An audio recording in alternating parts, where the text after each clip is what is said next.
Bom dia! Começa agora o programa Fórum 11h30. Rovai estava voltando aí. Bom dia! Hoje começamos aqui o programa Fórum 11h30 especial, nesta quinta-feira, 27 de maio de 2021. Eu sou Dri De Lorenzo. E eu sou Renato Roy, que tal? Pois é, vai animado, assim como eu, estamos animados porque hoje a gente recebe aqui ex-presidente Lula para uma entrevista exclusiva aqui no programa conosco. Tem já bastante gente chegando. Você que já está aqui para acompanhar ao vivo a entrevista, já deixa o seu like, sua dedada, como diz o Rovai, e se inscreva no canal. Vai ali e se inscreve no canal, e se você puder, seja membro. Lembrando que você pode mandar perguntas para o ex-presidente Lula, que já está aqui, já estará conosco aqui para esta entrevista. Pode mandar superchat, eu vou tentar ler todos, já peço desculpas se não der, gente, porque às vezes vai passando aqui, o volume fica grande e a gente não consegue acompanhar todos, mas eu vou tentar. Então você pode mandar superchat, porque além de ter mais chance de eu conseguir ver a pergunta, você também apoia o canal da Revista Fórum, garantindo que a gente consiga aqui com uma programação cada vez melhor no canal, com entrevistas, programas. Lembrando que além do Fórum 11h30, de segunda a sexta, ao vivo aqui no canal da Revista Fórum, você também acompanha o Fórum Café às 6h30 da manhã com o Plínio Teodoro e o Jornal da Fórum às 17 horas com a Sinara Menezes. E hoje, quinta-feira, tem o Fórum Sindical às 20 horas com a Maria Fro, que entrevista hoje Rita Von Hunt. Então, imperdível também. Vamos dar um salve para quem está chegando aqui. Já vejo membros aqui, já nossos queridos e queridas da comunidade da Revista Fórum. Bora compartilhar a entrevista. Dri, Rovai, elegantérrimos, esperando. Gente, não é sempre, né, Rovai? Já temos superchats aqui também. Vou dar um salve, membros queridos, membras, comunidade. Vamos lá, então, ler já alguns superchats que já estão aqui, antes do ex-presidente chegar já aqui nos nossos estúdios virtuais. Olha só, o Gustavo de Lucena já diz: gostaria de questionar o presidente Lula sobre o que ele pensa sobre a reforma administrativa e se caso ela seja aprovada, o presidente pretende revogá-la a pedido dos servidores. Boa questão também, vamos anotar aqui, tentar fazer para o presidente Lula. São muitas questões, né? Lembrando que é a primeira entrevista depois da foto, né, Rovai? Você está no mudo. Na foto com FHC, eu não completei a frase. Você está no Bom dia, Adri. Eu achei que você não ia deixar eu dar bom dia aqui. Você estava no mudo. Eu estava falando, né, gente? Olha só, pessoal, é um prazer poder entrevistar o ex-presidente Lula de novo. É um momento histórico. É a primeira entrevista que a gente faz após ele ter restabelecido seus direitos políticos. A comunidade Fórum está bastante ansiosa. Eu estou vendo que as pessoas já estão mandando superchats. Eu vou pedir para que vocês espalhem, enquanto o presidente não chega, espalhem nos grupos de família. Vai lá nos chats, por exemplo, da TV Senado, tem muita gente assistindo, muita gente que poderia estar aqui assistindo ao Lula e depois volta para lá. Então, espalhem nesses chats aí, como no da TV Senado, que está tendo entrevista do Lula. Bota o link, né? Bota o link lá do YouTube para as pessoas poderem vir e vamos trazer as pessoas para assistirem o Lula aqui no canal da Fórum.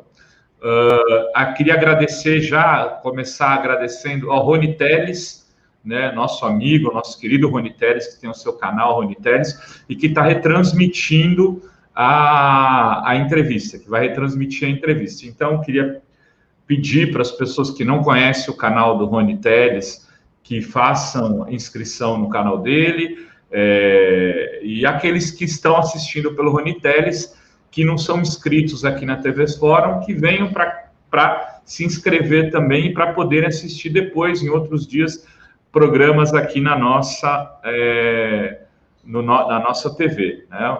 pois são canais parceiros, canais irmãos, como outros tantos que estão nos retransmitindo ou que são, mesmo não retransmitindo hoje, são nossos co-irmãos, eu digo isso, né? Que nem escola de samba, a mídia progressista independente. É aquele lugar onde você não disputa propriamente, você faz o show junto, né? Imagine se você tivesse apenas a Mangueira desfilando no Carnaval Carioca.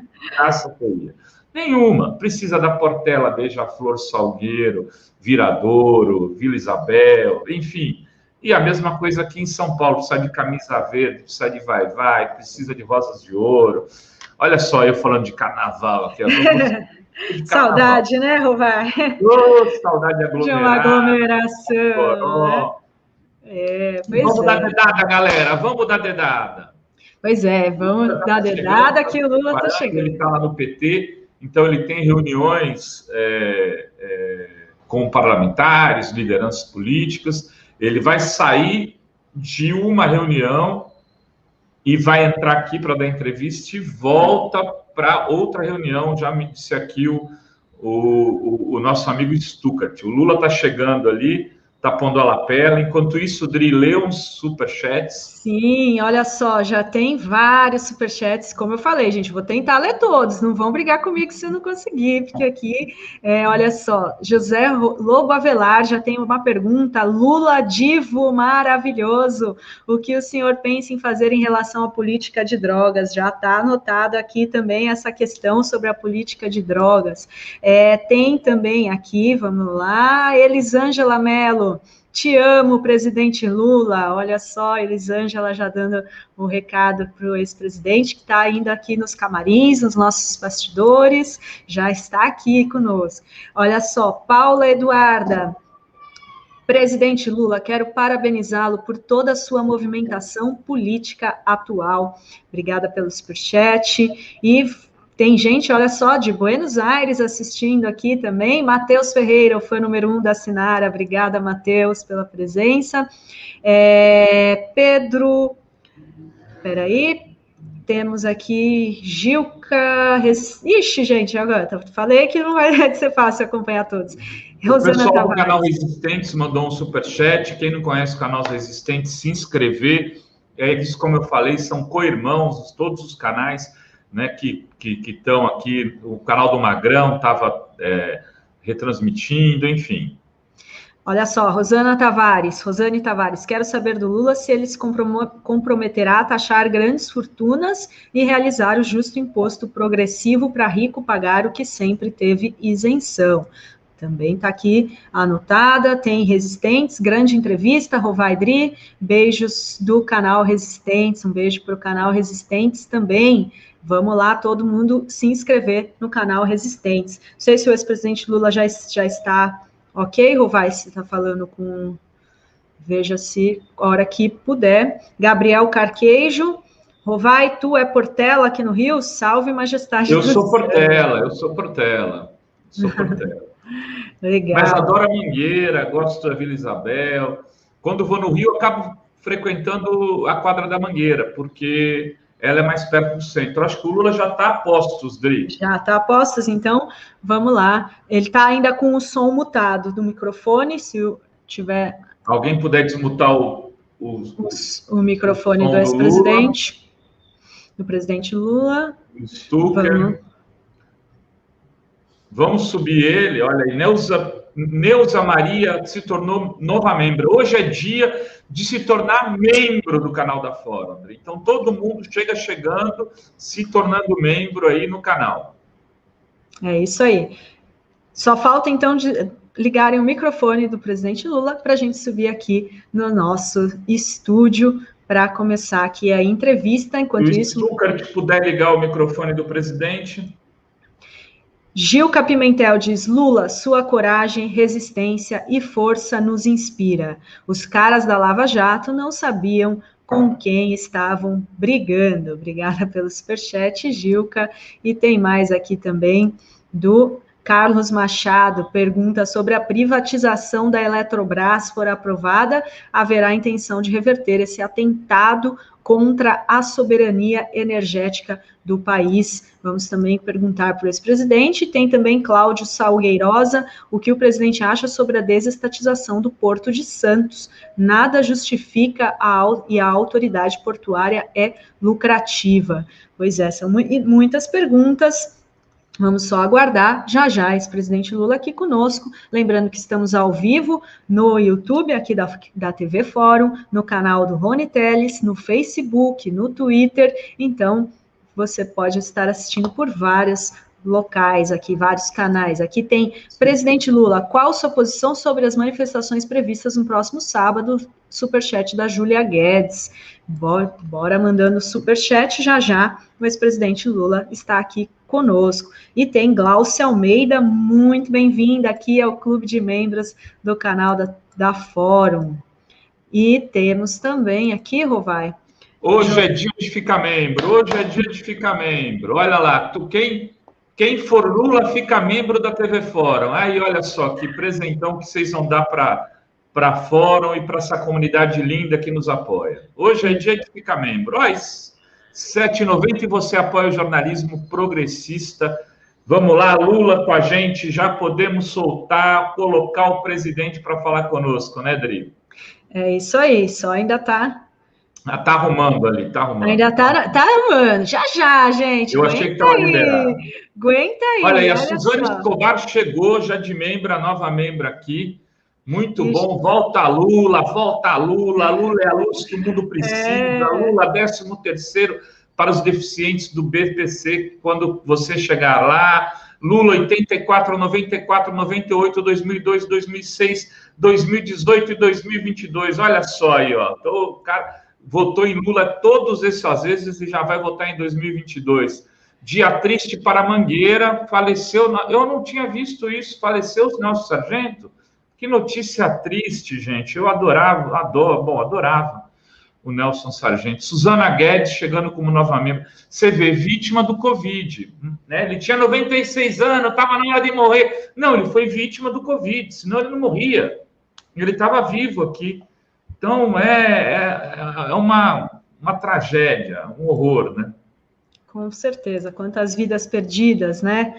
Por conta desse governo, né, que não garantiu vacinação, né? Aí, Cristina Campanha, hoje é dia de agora sim. Mais uma membra aqui. Mais uma membra. Lula, aqui em casa você tem 5 votos. Lula, Luiz Gonzaga, Lula, temos muitos desafios. 2 deles são centrais para a sobrevivência do nosso país: vencer as eleições e, mais importante, tomar posse.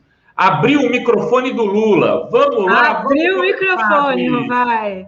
Vamos, então, agora dar as boas-vindas para o presidente Lula aqui no Fórum 11h30. Bom dia. Bom dia ainda, presidente. Tudo bem? Bom dia, Dri. Bom dia, companheiro Renato Rovai. Ainda bem que vocês abriram para eu entrar, porque eu estava ouvindo vocês dois falarem. Eu falei, vamos fazer o programa sozinhos, os dois, não é possível. Cara, a gente está esperando retomar o microfone, Lula. Eu estava vendo daqui, não estava. E o Luca, como é que tá? Como é que tá o Luca? Vamos começar falando do Luca. Vamos lá, o Luca está brincando no playground, está terminando o tratamento dele, Lula, agora em junho. Nós estamos muito felizes e faz um exame final só para confirmar o que a gente já teve de boa notícia há um ano e meio atrás, né? Que ele está livre da doença e a gente tem certeza que vai dar tudo certo e aí a vida vai seguir com a gente sorrindo mais. Eu sei que você não quer falar do seu filho todo dia, mas todo programa você tem que falar do Luca, porque falar do Luca é falar do futuro. Falar da recuperação do Luca é falar da coisa boa, é falar da esperança, é falar de que as pessoas têm que acreditar sempre, porque eu sei que você e a Adri acreditaram muito, lutaram muito para viver a alegria que vocês estão vivendo agora. E junto à alegria... Eu vim pensando nisso hoje, a gente então está em sintonia. Eu vim com uma camisa que eu comprei em Barcelona, que tem o sol aqui, a esperança, é do Manu Chao, no barzinho do Manu Chao. O Manu Chao tem um bar lá, ele é um libertário. Eu falei, eu vou com essa camisa aqui, que significa esperança, para entrevistar o Lula. E agora eu fiquei triste porque eu ouvi você dizer que morreu o nosso querido Nelson Sargento. Nelson Sargento. O símbolo da Portela, eu quero aqui até aproveitar o teu programa, Rovai, para mandar a todos os familiares, os meus pêsames, a todo o pessoal da Portela, a todos os sambistas do Brasil, porque o Nelson Sargento era um símbolo, era uma figura extraordinária como ser humano, como cantor, como sambista. É uma figura fantástica. Eu tive o prazer de conviver algumas vezes com o Nelson Sargento, então eu quero, sabe, que todo sambista do Brasil sintam, sabe, a pena e os pêsames que eu quero dar para todo mundo. Nelson Sargento nesse país. Nelson Sargento presente, né, Lula? E é impressionante. Ele tinha, aquilo que eu falei, ele tinha 96 anos, mas ele morreu por causa de Covid, não ele estaria aqui entre nós. Né? É uma tristeza imensa. A primeira pergunta é da Adri, eu acho que ela vai perguntar alguma coisa nesse sentido para o senhor. Exato, vou falar da CPI, né, porque está aqui, está ocorrendo, inclusive, nesse momento. Eu queria perguntar se o senhor está acompanhando esses depoimentos da CPI, o que tem achado e até onde o senhor acha que pode ir essa CPI, até onde ela pode chegar para, enfim, atingir o governo Bolsonaro.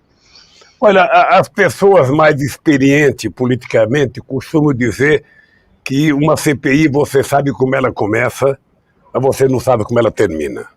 Você sabe como é que pode ser o primeiro discurso do relator, mas você não sabe nunca como será o relatório final. Veja, a CPI ela tem uma coisa nobre que é descobrir os desgovernos que aconteceu no Brasil no tratamento da questão da Covid, a irresponsabilidade, a falta de organicidade do governo, a falta de liderança do governo, a falta de respeito do governo, a negação do governo de comprar as vacinas no momento certo, porque eu acho que boa parte dessas pessoas que morreram, a gente tem que debitar nas costas do presidente Bolsonaro e das pessoas que, subordinado a ele, seguiram a orientação dele, ao invés de seguir a orientação da ciência, ao invés de seguir a orientação daquelas pessoas que estudaram, que entendem e que já tinham muito mais conhecimento dos efeitos do Covid-19. Então, eu penso que o presidente ele não vai escapar da culpabilidade. Pode não ser agora, pode ser amanhã, mas é importante que o Bolsonaro carregue nas costas a responsabilidade de ser responsável por uma parte muito grande das pessoas que morreram. Não é que ele as matou, ele deixou de salvá-las porque foi irresponsável, porque agiu de forma infantil, sem nenhuma respeitabilidade, não criou comitê de crise, não criou comitê científico, não escolheu os ministros certos na hora que tinha que escolher, e, por último, escolheu um general que entendia de tudo, mas não entendia de nada ao mesmo tempo. Ou seja, um general que era responsável pela logística, não sei aonde, porque, na verdade, o que eles precisavam era o seguinte: a logística da vacina a gente já tinha, porque o SUS tem expertise. É importante lembrar que quando veio a H1N1, a gripe H1N1, nós vacinamos 83 milhões de pessoas em pouco mais de 3 meses. Então, nós temos expertise. Nós temos experiência, nós temos logística. O que nós não tivemos foi governo. O que nós não tivemos foi ministro da Saúde que orientasse corretamente como é que as coisas deveriam funcionar e não compraram sequer as vacinas. Então, eu acho que a CPI, eu acho que os deputados e senadores que estão tentando saber da verdade enfrentam os bolsonaristas que querem, a qualquer modo, encontrar outros culpados, sabe, que não o governo Bolsonaro, que não os ministros da Saúde do Bolsonaro. Eu estou otimista com relação à CPI, eu acho que ela vai mostrar dados muito importantes para a sociedade brasileira, se não servir para outra coisa, mas vai servir para fazer parte da história do Brasil, que em um momento, sabe, da sua história, teve um presidente irresponsável como o Bolsonaro. Eu não sei quando é que ela vai terminar, não sei se vai ouvir todo mundo. Ontem parece que foi aprovado ouvir 10 governadores, porque o Bolsonaro fica tentando colocar a culpa em cima dos governadores. Os governadores já tinham em outra CPI uma decisão da Suprema Corte de que os governadores não têm que ir numa CPI onde é investigado o governo federal. Então eu não sei o que vai dar. O que eu sei é que é preciso ir fundo na CPI, porque a sociedade brasileira que chora mais de 450 mil mortos, que chora profundamente, e que não vê um gesto do presidente da República de solidariedade. Eu fiquei pasmo, sabe, quando o presidente resolve fazer uma caminhada, uma passeata, uma carreada de motocicleta, sabe, lá no Rio de Janeiro, e ele não teve uma palavra de amor, uma palavra de carinho, uma palavra de, sabe, de alento às milhares de vítimas do Covid nesse país. Ele não teve uma palavra de alento às pessoas, familiares das pessoas que foram vítimas da violência brutal da polícia em Jacarezinho. Então, é um presidente que não conhece a palavra humanismo. Então, eu estou otimista com a CPI, eu espero que ela chegue à conclusão. Eu, sinceramente, não sou daqueles que trabalham com pressa, porque a CPI, ela em cada sessão que ela vai ouvir uma pessoa, muitas vezes ela descobre a necessidade de ouvir outras pessoas. Eu acho que é necessário trazer o Pazuello de volta. Ele é um general, ele não pode ter medo de pedir proteção. Onde já se viu um general ter medo de ir numa CPI e pedir proteção à Suprema Corte para não falar? Se ele está consciente de que ele fez tudo certo, ele que vá de peito aberto. Hoje eu fiquei sabendo na empresa que ele queria até de farda para impor respeito. Olha, como é que a pessoa pode tentar utilizar o Exército Brasileiro para acobertar a sua incompetência, a sua desonestidade de procedimento nos atos de combater o Covid-19? Então, eu, sinceramente, eu estou otimista. Estou vibrando com o depoimento da CPI. Tem muita gente mentindo, sabe? Aquela secretária da Saúde mentiu descaradamente, o Pazuello mentiu descaradamente, o outro cara que era da comunicação mentiu descaradamente. Eu acho que essa gente tem que ser chamada de volta, tem que fazer a cariação, até que essas pessoas tenham coragem de olhar na cara da Câmara, na cara do povo, e falar a verdade para o povo brasileiro, porque eu acho que em algum momento essa gente vai ter que ser punida. Porque não é brincadeira você carregar a quantidade de mortes que essa gente está carregando nas costas, às vezes por irresponsabilidade de uma coisa que a gente poderia ter se precavido. Porque o Covid deu tempo para a gente se precaver. Desde que aconteceu o primeiro na China até a primeira morte aqui no Brasil, o Brasil teve tempo de se preparar, teve tempo de assumir um protocolo a que todos os estados, todos os municípios pudessem cumprir um protocolo oficial, sabe, de um governo que tivesse responsabilidade. Então eu estou torcendo pela CPI, assisto na medida do possível, sabe, a CPI, e estou torcendo para que as coisas se encaminhem a ponto do povo brasileiro saber a verdade absoluta da irresponsabilidade do governo Bolsonaro. Presidente, a gente abriu aqui para os internautas, os leitores mandarem perguntas, e uma pergunta muito recorrente foi em relação à privatização da Petrobras, que foi aprovada no processo de aprovação, houve aprovação no processo de privatização pelo Congresso e que aí já está aberto para poder transcorrer, né? É um risco de acontecer a privatização nesse governo. Então, todo mundo quer saber, primeiro, se acontecer, se o senhor vai reestatizar, como também em relação a outras estatais. E uma outra pergunta que veio é porque no programa na entrevista que o senhor deu para o Reinaldo Azevedo, o senhor falou de abrir o capital da CEF de Furnas, e no movimento sindical teve muito ruído. Eu queria também que o senhor pudesse falar sobre isso. Não, no programa do Reinaldo a gente não discutiu sobre Furnas, a gente discutiu sobre a Caixa Econômica Federal. Caixa Econômica, é. Sobre a Caixa Econômica Federal. Mas eu acho uma meia, eu diria, eu não vou dizer bobagem, porque as pessoas quando acreditam em umas coisas pode estar errado, mas nunca é bobagem, a pessoa acredita, vale. Mas deixa eu te dizer uma coisa, eu acredito muito em empresa pública.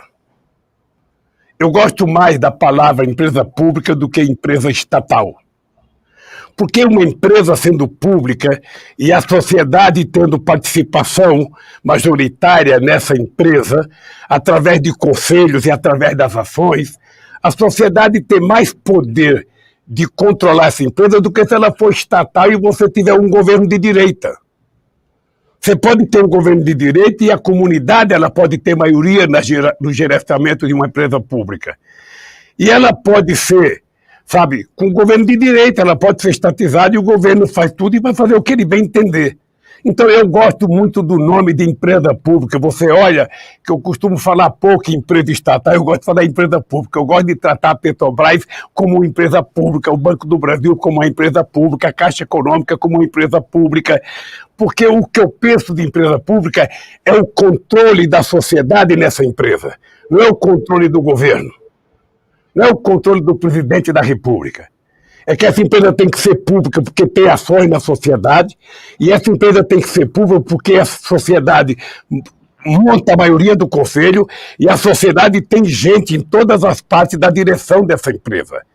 Assim é que eu acho que deve ser as empresas públicas sob o controle da sociedade e não sob o controle da burocracia estatal de um presidente da República que pode ser um fascista como o Bolsonaro. Sabe? Então, veja, quando cheguei na presidência, uma das coisas que eu fiz foi aumentar a compra das ações da Petrobras para que o governo tivesse mais força na Petrobras, para que o governo tivesse mais representatividade na Petrobras. Então, o que eu quero discutir é exatamente isso. Você veja a pergunta que você me fez, Rovais. Imagina se eu chego para você aqui e digo o seguinte: olha, gente, eu vou reestatizar todas as empresas que foram privatizadas. Primeiro eu preciso saber quanto custa isso. Depois eu tenho que saber se nós temos dinheiro para fazer isso ou nós temos que cuidar da fome do povo, do emprego, da criança, da educação. Eu não posso assumir uma responsabilidade dessa.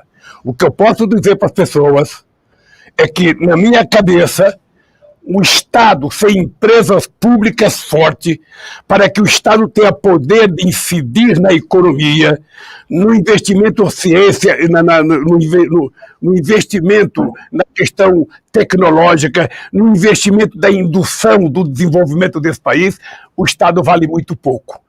É por isso que as pessoas têm que saber, sabe, que nós queremos empresas públicas muito fortes.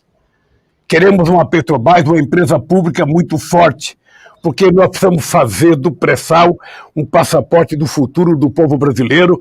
O Brasil não precisa pagar o preço da gasolina que se paga em Nova York. O Brasil não tem que ter preço internacional, porque o Brasil é autossuficiente. O Brasil era exportador de gasolina e agora está importando gasolina dos Estados Unidos. Ou seja, isso é um absurdo dos absurdos. Então é o seguinte: o que o povo brasileiro vai saber de mim é o seguinte, é que essas empresas que eles estão tentando entregar agora, eu até outro dia numa entrevista exagerei um pouco, eu falei, quem estiver comprando, saiba que vai ter um pouco de confusão quando eu chegar à presidência da República, porque nós vamos encontrar um jeito do governo ter força nessas empresas. O governo não pode abdicar de ter uma incidência forte, sabe, nos destinos da economia desse país. Porque aqueles que defendem o Estado fraco, sabe, quando quebra um banco, quando quebrou o Lehman Brothers na crise de 88, quem salvou o banco foi, na verdade, o Estado. Aqui, quando quebrou o sistema financeiro, o Fernando Henrique Cardoso criou o PROE. Vocês estão lembrados que foi a criação do PROE que criou um fundo para salvar os bancos. Então, nós temos que ter consciência de que o Estado tem que ter empresas públicas. E eu trabalho com isso, sabe? Vou criar empresas. Eu sonhava com a Eletrobras com o mesmo peso da Petrobras na economia. Porque é através de uma empresa pública que você pode regular preço, que você pode baratear quando for necessário, que você pode fazer programas como nós fizemos do Luz para Todos. O Luz para Todos foi um projeto, eu não me lembro o total agora, mas que custou investimento de 20 bilhões do governo federal. 20 bilhões. Nenhuma empresa privada faria um investimento de 20 bilhões para levar energia elétrica para o povo que não tem luz no interior desse país. Nós fizemos. Arcamos com a responsabilidade e nós fizemos, porque quem tem a obrigação em melhorar a qualidade de vida das pessoas é o Estado. Por isso que eu acho que o Congresso Nacional e o Congresso Nacional, tanto agora no Senado, a Eletrobras foi aprovado na Câmara, mas não foi aprovado no Senado.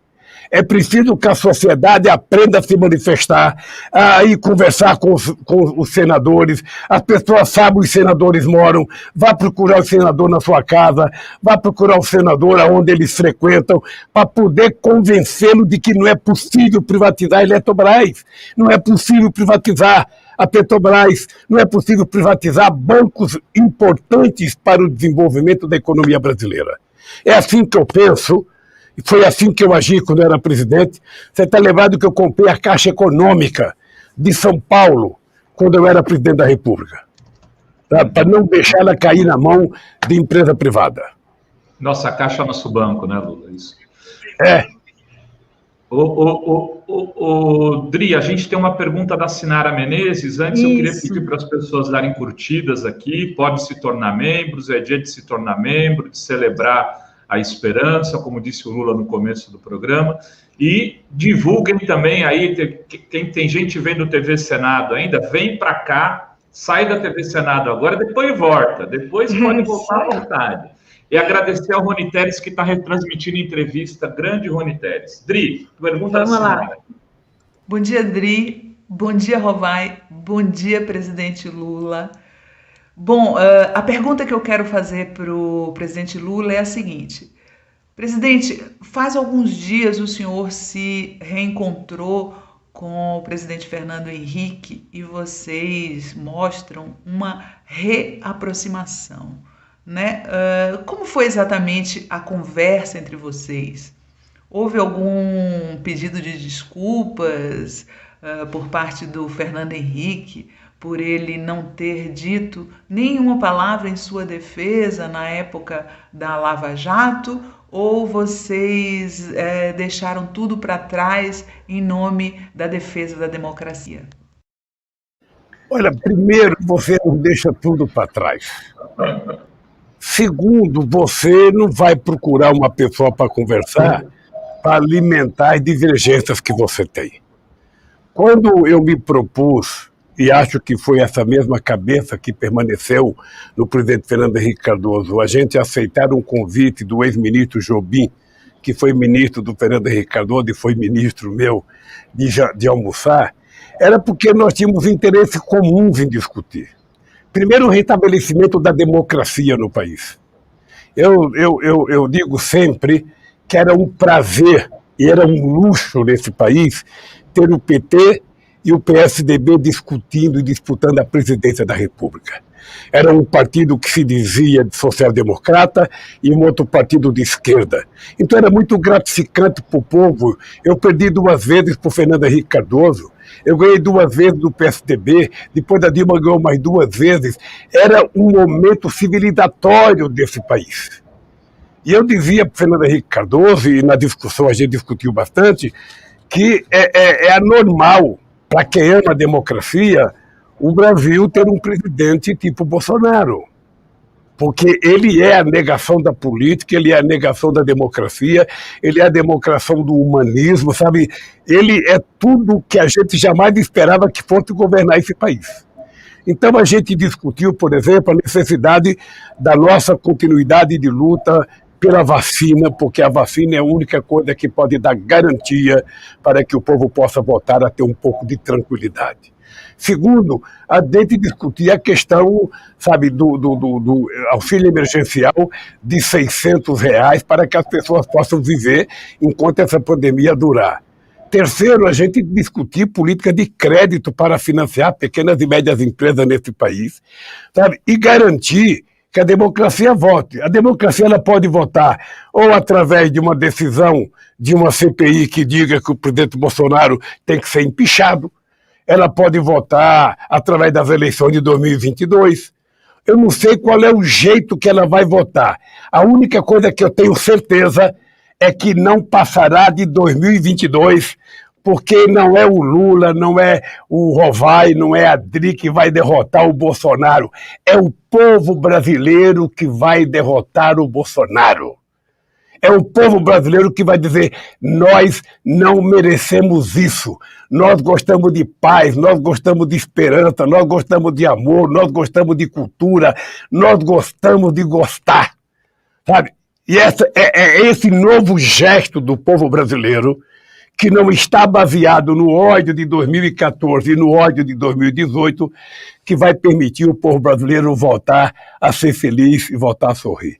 Eu quero te dizer que quando eu fui conversar com o Fernando Henrique Cardoso, eu jamais iria conversar com o Fernando Henrique Cardoso para ele não ter candidato. Ele é presidente de um partido político, ele já foi presidente de honra do PSDB, ele é um político nato, ou seja, acho que o partido dele tem o direito de ter candidato. Eu jamais iria pedir para ele não apoiar o partido do candidato dele, mas o que eu fui fazer, o gesto que ele, Fernando Henrique Cardoso e eu tentamos fazer para a sociedade brasileira foi o seguinte: a gente não precisa combinar sobre o programa de governo. O que a gente tem que combinar é que a gente tem que viver de forma civilizada, mesmo na diversidade. Sabe? É isso que a gente tentou mostrar para a sociedade. É possível ser democrático. É possível entrar numa mesa de um restaurante, ter um adversário político teu jantando e você ir lá cumprimentá-lo, ao invés de ir lá ofendê-lo. Isso é possível. O Brasil já fez isso. E o Brasil tem que voltar a fazer isso para o Brasil viver em paz. É tudo isso que nós queremos. Nós queremos um país que distribua livro e não armas. Que distribua discurso humanista e não discurso do ódio. Sabe? Que fale em amor e não em guerra. Sabe? É esse tipo de país que nós queremos provar que é possível reconstruir. E eu acho que nós vamos reconstruir porque isso é o povo brasileiro. O povo brasileiro não é um povo do ódio. Quem tem ódio, na verdade, é uma parte dos milicianos que foram, sabe, um pouco, né, fomentado pelo ódio que a imprensa divulgou contra o PT e contra o Lula. Sabe, um ódio que não foi pouca coisa contra o PT e contra o Lula. A imprensa tem culpa nisso, da negação da política, a imprensa tem culpa nisso. Tem culpa aqui, tem culpa na Argentina contra a Cristina, tem culpa nos Estados Unidos contra o Obama. Ou seja, quando a imprensa tenta fomentar uma saída fora da política, destilando ódio na sociedade, o resultado é isso. O resultado é Hitler, o resultado é Mussolini, o resultado é Bolsonaro. É isso. E é isso que nós não queremos mais e nós não merecemos isso. Tá no mudo, Rovai. Vou deixar essa pergunta mais para frente, mas já que o senhor tocou nesse assunto, tem uma pergunta do Marco Aurélio Carvalho, que eu acho muito importante e dá sequência a essa conversa, que é do Grupo Prerrogativas, acho que o senhor conhece, né, que junto com a BJD e outros grupos de direito fizeram um debate bastante firme, né, e importante na defesa dos seus direitos e contra o lawfare. Essa pergunta vem a calhar. Dri. Queridos Rovai e Dri, quero agradecer pela oportunidade, que é um verdadeiro privilégio de estar aqui ao lado de vocês e ao lado do nosso querido e eterno presidente Lula. Queria fazer uma reflexão muito rápida para que o presidente possa responder. Infelizmente, o presidente foi vítima de uma grande perseguição, uma perseguição implacável, que não tem precedentes na história do nosso país. Foi realmente o maior escândalo do nosso sistema de justiça. E uma perseguição orquestrada pelo juiz Sérgio Moro, que coordenou a força-tarefa da Lava Jato com apoio decisivo e determinado de parte da imprensa brasileira. E aí vem a pergunta, eu queria saber como é que nós vamos enfrentar o desafio de regulamentar a mídia. Nós já tentamos, no passado recente, enfrentar esse debate, e a mídia confundiu a opinião pública, trazendo a ideia de que regulamentação poderia ser uma espécie de controle ou censura. Esse é um debate que eu acho que é bastante oportuno, e eu gostaria de ouvi-lo, presidente, a respeito desse desafio. Olha, esse é um debate que nós vamos levar muito tempo fazendo, e mesmo quando a gente fizer uma regulamentação moderna da imprensa, a gente vai ter gente não concordando com a regulamentação. Eu queria só lembrar algumas coisas no passado, ou seja, eu logo que entrei na presidência, eu tentei criar uma instituição que era um pedido do Sindicato dos Jornalistas e da Federação Nacional dos Jornalistas, que era criar uma espécie de OAB, era criar uma espécie de Conselho Federal, sabe, de jornalismo. Olha, eu nunca apanhei tanto na minha vida dos meios de comunicação, porque eu estava querendo criar uma entidade que fosse para os jornalistas o que a OAB é para os advogados. Sabe, o que o Conselho Nacional de Medicina é para os médicos. Ou seja, eu apanhei demais. E o que eu fiquei chateado é que, na época, alguns jornalistas que estavam no sindicato tiveram medo de enfrentar o debate com seus patrões e retrocederam. O Ricardo Couto era o companheiro da minha comunicação, o Ricardo Couto era um entusiasta da ideia e nós tivemos que retirar o processo porque não tinha apoio nem de muita gente que trabalhava na imprensa cobrindo a presidência da República. Depois, passado um tempo, o companheiro Franklin Martins era o ministro da SECOM e o Franklin Martins resolveu, sabe, que a gente deveria fazer uma conferência nacional de comunicação para que a gente pudesse aprovar uma regulação. Eu não sei, Rovai, se você participou, mas nós fizemos um grande ato, foi ato municipal, ato estadual, chegamos no ato federal com mais de 3.000 pessoas, participou alguns canais de televisão, eu lembro que na época a Bandeirante participou, eu não sei se a Record participou, mas a Bandeirante eu sei que participou. A Bandeirantes e as Teles participaram, presidente. Participaram muitas rádios comunitárias, sabe? Então, o que aconteceu, sabe? Foi aprovado um modelo, sabe, de regulação, porque as pessoas não sabem que a nossa regulação vem de 1962. A gente não tinha nada, sabe? Não tinha nada digital, a gente não tinha, sabe? Então era preciso regulamentar. O que aconteceu? Quando eu ia deixar o governo, eu pensei, eu não posso dar entrada agora e deixar o governo. Nós vamos deixar para que o governo Dilma dê entrada. E o Paulo Bernardo ficou com a incumbência de cuidar, sabe, desse processo. Bem, eu não sei por que não mandou. Sabe, uns dizem que foi o Paulo Bernardo que não quis, o Paulo Bernardo diz que foi não sei quem que não quis, o dado concreto é que não mandou. Mas o que eu tenho dito agora, o Marco Aurélio, para os meus companheiros, é que na hora que eu decidi se vou ser candidato, e no momento que eu decidi, qualquer brasileiro, qualquer dono de televisão, qualquer diretor de televisão, dono de rádio, tem que saber que nós vamos fazer uma nova conferência para discutir uma nova proposta de regulação dos meios de comunicação nesse país. E, por favor, não façam como o Bolsonaro. O Bolsonaro, tudo para ele é o comunismo. Vocês, do meio de comunicação, tudo é quebrar a liberdade de comunicação, acabar com a liberdade de comunicação, como se a liberdade de comunicação fosse a liberdade da visão do dono do meio de comunicação e não da sociedade. Então, esse vai ser um tema que nós vamos debater, porque é muito interessante para o Brasil ter um meio de comunicação mais liberto, mais livre, que a sociedade tenha a maior participação.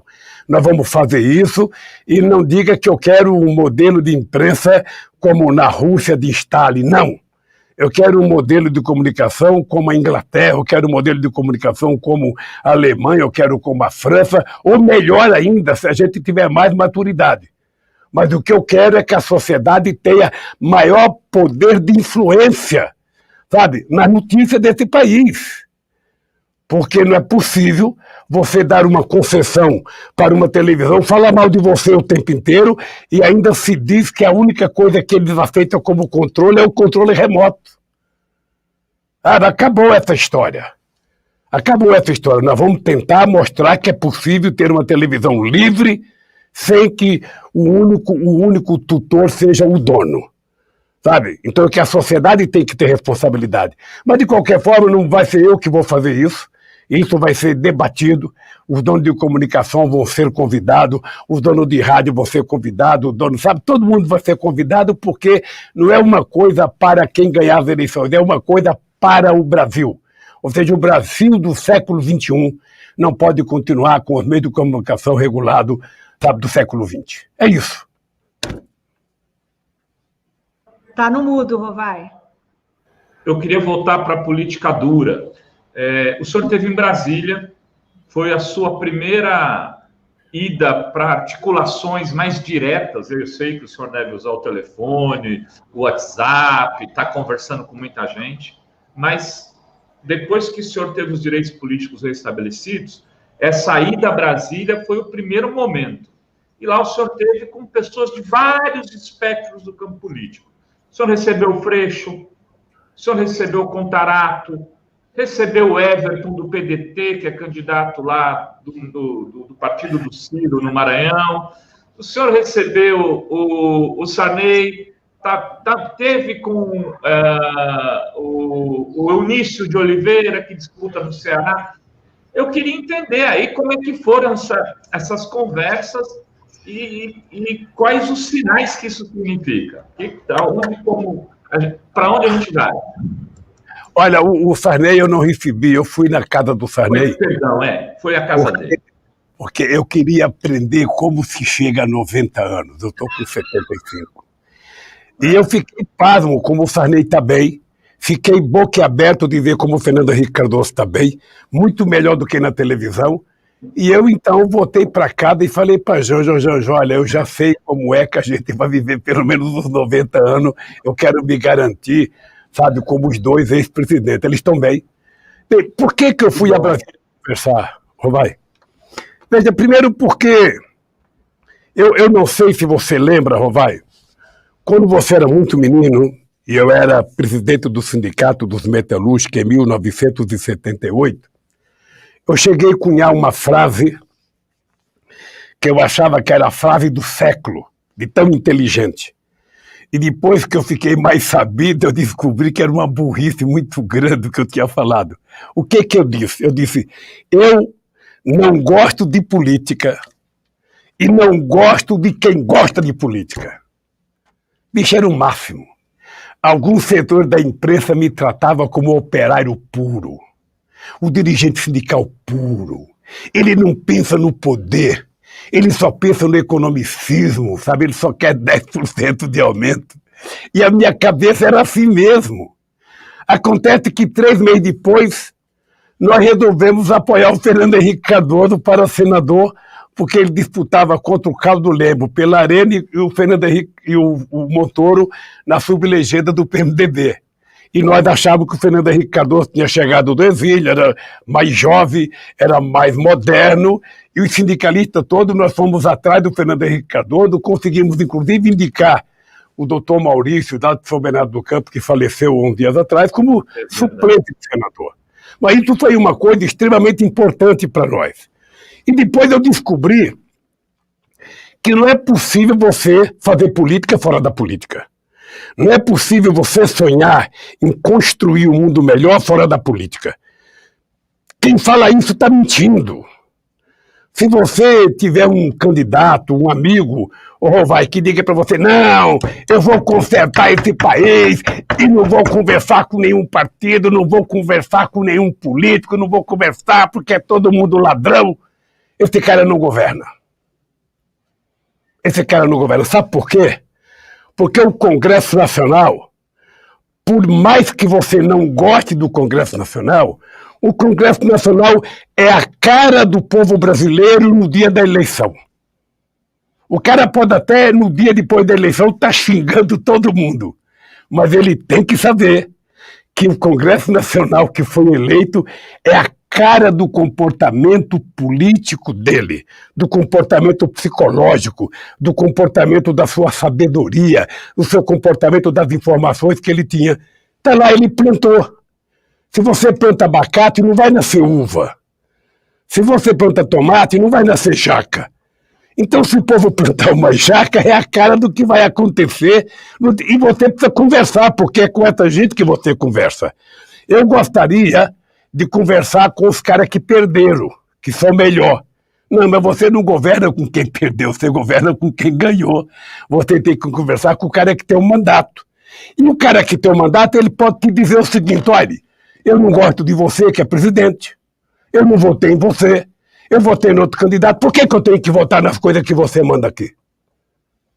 E vai dizer para você o que eu ganho, qual é a proposta que você vai fazer, no que eu posso mudar o teu projeto. Daí a necessidade da sabedoria de você conversar.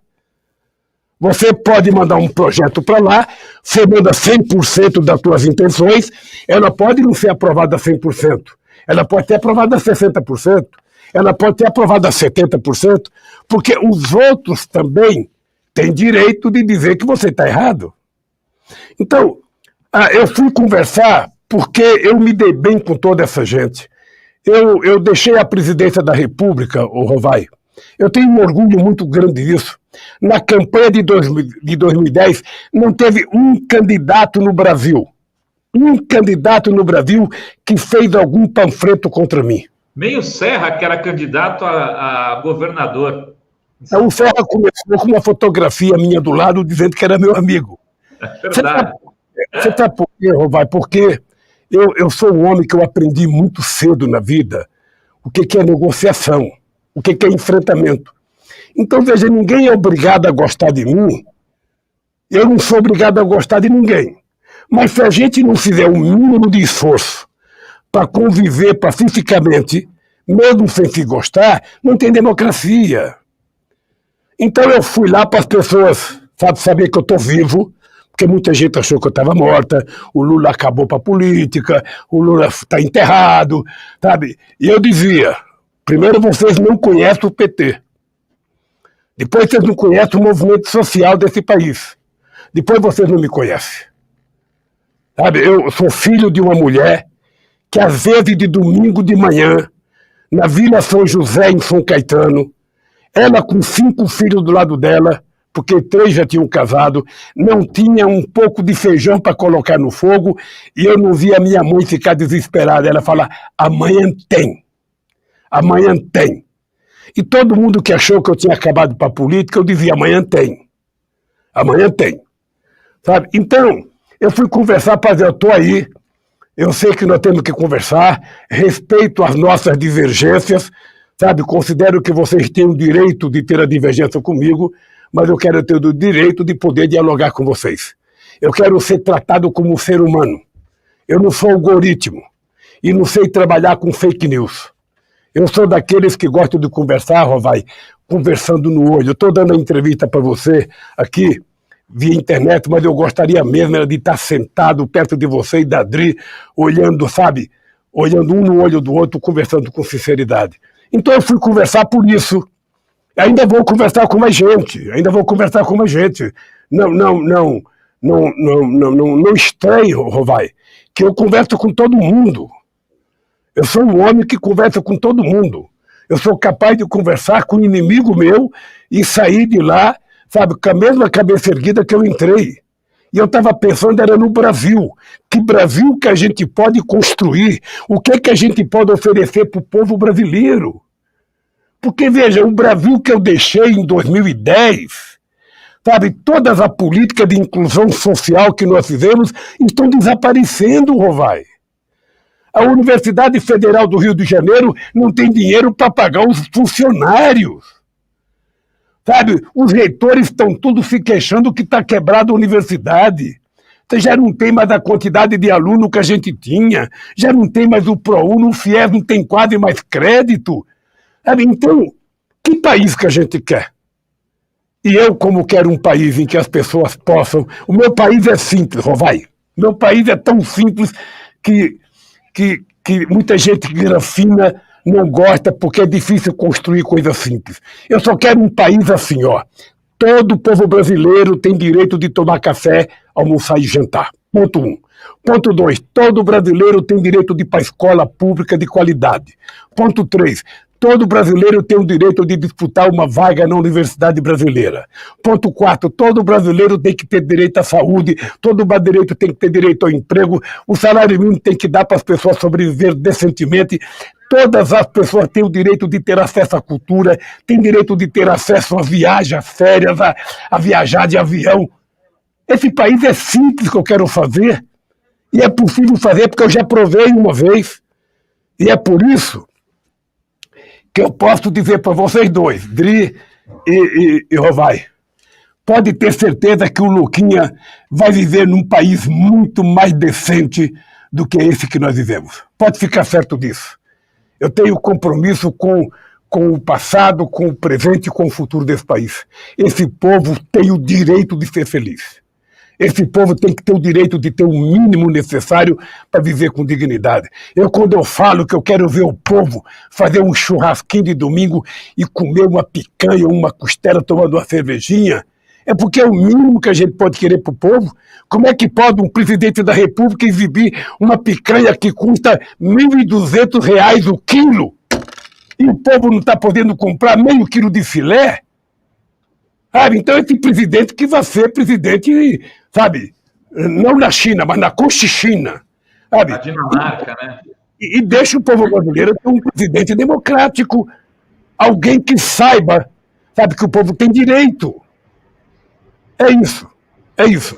Olha, Rovai, eu só te digo uma coisa, querido, olha, eu vou conversar com muito mais gente, você pode ficar surpreso, mas eu vou conversar com muito mais gente, porque o problema nosso agora, Rovai, é dizer o seguinte, não é só vou recuperar a democracia, porque a democracia por si só é uma palavra vazia. Que tipo de democracia? A democracia que eu quero não é o povo dizer que quer estudar. A democracia que eu quero é que o povo tem que ter escola. A democracia que eu quero não é dizer que o povo pode comer, tem direito, não, ele tem que comer mesmo de verdade. Ele tem direito à moradia, não, ele tem que ter casa de verdade. Ou seja, é transformar a nossa Constituição numa coisa real, porque tudo está previsto lá. Então é esse país simples que eu quero construir e eu preciso conversar com muita gente. Se prepare que um dia eu vou descer a Baixada Santista para conversar com você. Aí eu perveio. Aliás, hoje eu fui andar na praia fazendo homenagem ao presidente Lula. Deixa eu fazer uma caminhada, porque ele vai ter corrido 8 quilômetros. Eu vou passar vergonha. Então eu fiz uma caminhadinha na praia. O senhor andou os 8 quilômetros? Hoje, 9. Nossa. Muito bom. Tem um monte de superchat. Exatamente. Acho que é importante você colocar as pessoas na conversa. O presidente Lula não vai conseguir responder tudo, mas pelo menos ele sabe que as pessoas estão querendo saber. E aí ele vai respondendo durante a sua trajetória aí, vai pensando e refletindo nisso. Olha só, tem aqui um superchat do Tadeu Porto, já agradecer, generoso superchat, ele que é do Sindicato dos Petroleiros do Norte Fluminense, da Federação dos Petroleiros. Ele pergunta, qual o grande segredo para mobilizar uma grande massa de trabalhadores, como o senhor liderou nas greves do ABC? Ele diz, a classe trabalhadora está sofrendo demais e precisamos dar as respostas. Essa daí, então, depois lê as outras. Ele precisa responder essa, porque essa é muito importante. Essa, Odria, é uma coisa importante que os dirigentes sindicais precisam compreender. Rovai, é uma contradição, é um paradoxo do sistema capitalista. Em época de crise, fica mais difícil você mobilizar os trabalhadores para lutar do que em época de bonança. Sabe, quando a economia está bem, quando o emprego está bem, é muito mais fácil você mobilizar os trabalhadores para as grandes lutas. Quando as coisas estão mal, fica mais difícil. Sabe, os anos 80 não começou nos anos 80. Os anos 80 começou em 77 com a campanha da reposição salarial, depois da greve por fábrica em 78, depois da greve de 79, a greve de 80. Nós agora vivemos, companheiros petroleiros, eu não sei quem é que está perguntando. É o Tadeu Porto, ele é do Sindicato do Norte Fluminense, uma grande figura, um jovem, uma liderança jovem. Então, você precisa conhecer. Então, veja, nessa época de crise, sabe, sobretudo com a Covid-19, em que os dirigentes sindicais não podem ser irresponsáveis, como é o presidente da República, que não pode fazer aglomeração de gente sem máscara, está mais difícil, sabe? Está mais difícil. Eu estou doido para ir para a rua, Rovai. Você não sabe a cócega que eu tenho na língua. Ontem eu fui numa fábrica aqui em Diadema, fui na Uniforja. Depois, ontem eu fui visitar o Padre Júlio, moradores de rua. Mas eu estou doido para ir para a rua, estou doido para viajar. Sabe? Eu quero fazer nem que não for para falar com ninguém, mas só para tocar nas pessoas assim, fora de casa. Sabe? Então eu queria te dizer o seguinte, companheiros, você pode ter certeza que eu vou estar junto com você nessas mobilizações. Elas vão acontecer. Agora mesmo, sábado, vai ter uma movimentação aqui em São Paulo, convocado pelo movimento sindical, pelos movimentos sociais, e eu acho que já vai ter bastante gente. Eu só não quero que as pessoas assumam de forma irresponsável, sabe, a aglomeração, porque nós não podemos ser transmissores do Covid. A gente pode até não pegar, mas a gente pode transmitir, e eu não gostaria que isso acontecesse com as pessoas. Mas não fique preocupado não, companheiro. O momento está difícil, mas fique certo que a gente vai juntar muita gente, porque nós precisamos derrubar o Bolsonaro, tirá-lo da presidência e precisamos melhorar a vida do povo brasileiro. Continua no chat, Dri, aí depois eu já vou até perguntar disso. Impeachment do Bolsonaro, mas fica para daqui a pouco. Continua no chat. Pois é, tem também o Marcos Caseiro, que nosso médico infectologista, que está toda sexta-feira aqui no programa, ele diz: querido presidente, estamos cansados não só pela irresponsabilidade na condução dessa epidemia, mas principalmente pela destruição que esse governo tem feito em todos os setores. Por onde começar? E aí, já juntando com a pergunta de outro internauta aqui também, Renato Ribeiro, que diz como se organizar para eleger uma bancada progressista em 2022. Olha, esse é um dilema, companheiro, um dilema sério que a esquerda vai ter que pensar. Você está lembrada que quando eu fui eleito em 2002, eu elegi uma bancada de 91 deputados, em 513.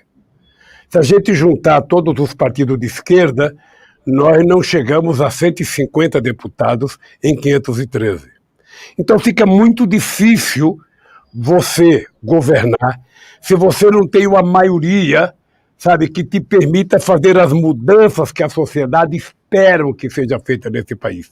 Neste ano, nós do PT estamos pensando que em muitos estados da federação, se a gente descobrir que o nosso candidato a governador não tem chance de ganhar as eleições, é melhor que esse companheiro faça uma aliança política e seja candidato ao Senado ou seja candidato a deputado federal. E isso deve valer para os outros partidos políticos, para que a gente possa chegar no Congresso Nacional com pelo menos uns 250 deputados e senadores com o mesmo viés ideológico, o mesmo viés econômico, o mesmo compromisso com o povo trabalhador desse país. Sabe, é necessário que a gente compreenda a importância da Câmara e a importância do Senado. É muito importante. Um governador de Estado, ele, quando vira governador, ele não é inimigo do presidente da República, porque ele precisa ter uma relação diplomática com o presidente da República. Ele precisa de recursos do governo federal. E o governo federal precisa de ter uma boa relação com os governadores. Menos o Bolsonaro não pensa assim. Tá? Agora, nesse mesmo estado em que o governador precisa ter uma boa relação com o governo federal, o senador não. O senador tem um mandato de 8 anos e ele vira Deus quando ele chega no Senado. Ele vira Deus, ele vira personalidade, ele se coloca muitas vezes para votar contra o governo. Então, veja, quando o pessoal votou contra a CPMF, nós ganhamos a votação e perdemos porque tivemos um voto a menos do que a gente necessitava. Ou seja, aquelas pessoas tiraram 40 bilhões por ano da saúde apenas para tentar me prejudicar. Então, eu estou trabalhando com essa ideia de que os partidos de esquerda possam ter mais compreensão de que nós precisamos eleger muito mais gente. E nós temos que dizer para o povo, se você quer votar num candidato para fazer as transformações que o Brasil precisa, você não pode dar de presente para ele uma maioria de deputados de direita. Sabe? Então, se você vota num presidente progressista, você tem que votar num conjunto muito grande de deputados progressistas. Sabe? E nem assim é fácil. Você está lembrado em 86, Rovai? Em 86, o PMDB elegeu 306 constituintes e me parece que 23 governadores de estado. E o Sarney só não elegeu o governador de Sergipe. E o Sarney não teve mole. Até o mandato dele, as pessoas queriam reduzir para 4 anos. Verdade. E conseguiram ficar em 5. Mas é isso, gente. Isso é da democracia. O Brasil, para o companheiro que me fez a pergunta, nós vamos trabalhar... O Marcos Caseiro e o Adriano.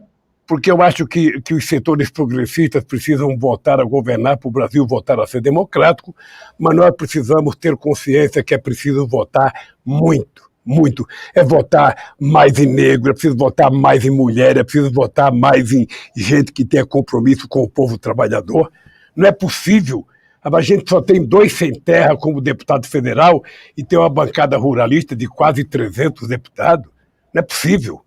Então, é preciso um pouco mais de organização. E nós estamos imbuídos do desejo de tentar convencer a sociedade dessa importância. Se vamos conseguir, vai depender de vocês. Ô Lula, vamos falar bem objetivamente aqui. Você é candidato a presidente da República a despeito de estão em 2021 ainda, né? Você podia falar assim... Pré-candidato. Mas deixa eu te falar uma coisa. Veja, eu só não posso falar que sou, porque eu sou um homem de partido político.